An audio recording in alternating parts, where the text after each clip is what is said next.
लेखिका परिचय।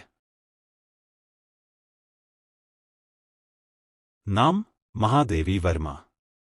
जन्म 24 मार्च 1907, फर्रुखाबाद। माता पिता हेमारानी गोविंद प्रसाद वर्मा। शिक्षा प्रयाग विश्वविद्यालय से संस्कृत में एम.ए. पदवी। प्रयाग के महिला विद्यापीठ में प्रधानाध्यापिका। अभिधान आधुनिक मीरा। प्रमुख रचनाएं यामा, सांध्य गीत, दीपशिखा, नीरजा, अतीत के चलचित्र आदि। पुरस्कार सेक्सरिया, मंगल प्रसाद, द्विवेदी पदक आदि। ज्ञानपीठ पुरस्कार यामा के लिए। निधन सन 1987 को।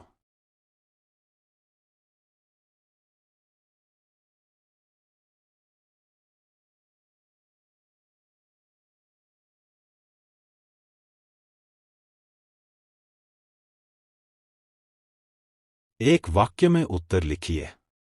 एक लेखिका ने कौए को क्यों विचित्र पक्षी कहा है?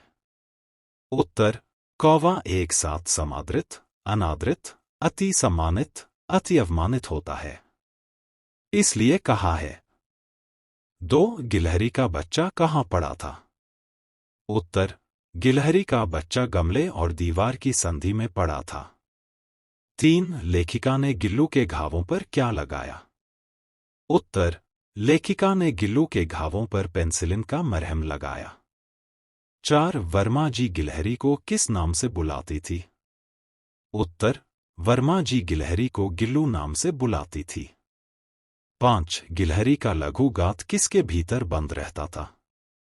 उत्तर: गिलहरी का लघु गात खाली लिफाफे के भीतर बंद रहता था। 6. गिलहरी का प्रिय खाद्य क्या था? उत्तर: गिलहरी का प्रिय खाद्य काजू था। 7. लेखिका को किस कारण से अस्पताल में रहना पड़ा? उत्तर: लेखिका को मोटर दुर्घटना में आहत होने के कारण अस्पताल में रहना पड़ा। 8. गिलहरी गर्मी के दिनों में कहाँ लेट जाता था? उत्तर: गिलहरी गर्मी के दिनों में सुराही पर लेट जाता था। 9. गिलहरियों की जीवनावधि सामान्यतया कितनी होती है? उत्तर: गिलहरियों की जीवनावधि सामान्यतया 2 वर्ष होती है। 10. गिलहरी की समाधि कहाँ बनाई गई है? उत्तर: गिलहरी की समाधि सोनजूही की लता के नीचे बनाई गई है। 2-3 वाक्यों में उत्तर लिखिए। 1. लेखिका को गिलहरी किस स्थिति में दिखाई पड़ी? उत्तर: लेखिका को गिलहरी निश्चल स्थिति में दिखाई पड़ी। कौवों की चोंचों के 2 घाव उसके शरीर पर पड़े थे।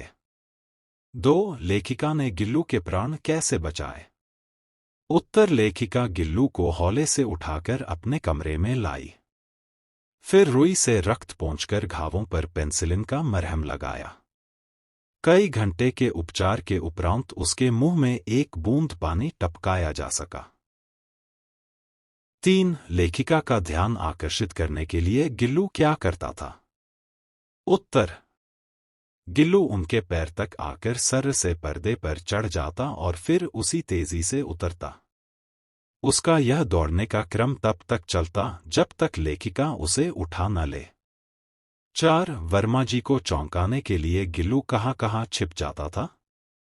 उत्तर: महादेवी वर्मा को चौंकाने के लिए कभी गिल्लू फूलदान के फूलों में छिप जाता, कभी पर्दे की चुन्नट में और कभी सोनजूही की पत्तों में छिप जाता। 5. गिल्लू ने लेखिका की गैरहाजिरी में दिन कैसे बिताए? उत्तर: उन दिनों जब कोई लेखिका के कमरे का दरवाजा खोलता तो गिल्लू अपने झूले से उतरकर दौड़ता और फिर किसी दूसरे को देखकर उसी तेजी से अपने घोंसले में जा बैठता। सब उसे काजू दे जाते, परंतु वह अपने प्रिय खाद्य को बहुत कम खाता था। इस प्रकार गिल्लू ने लेखिका के गैर हाजिरी में दिन बिताए। 5-6 वाक्यों में उत्तर लिखिए।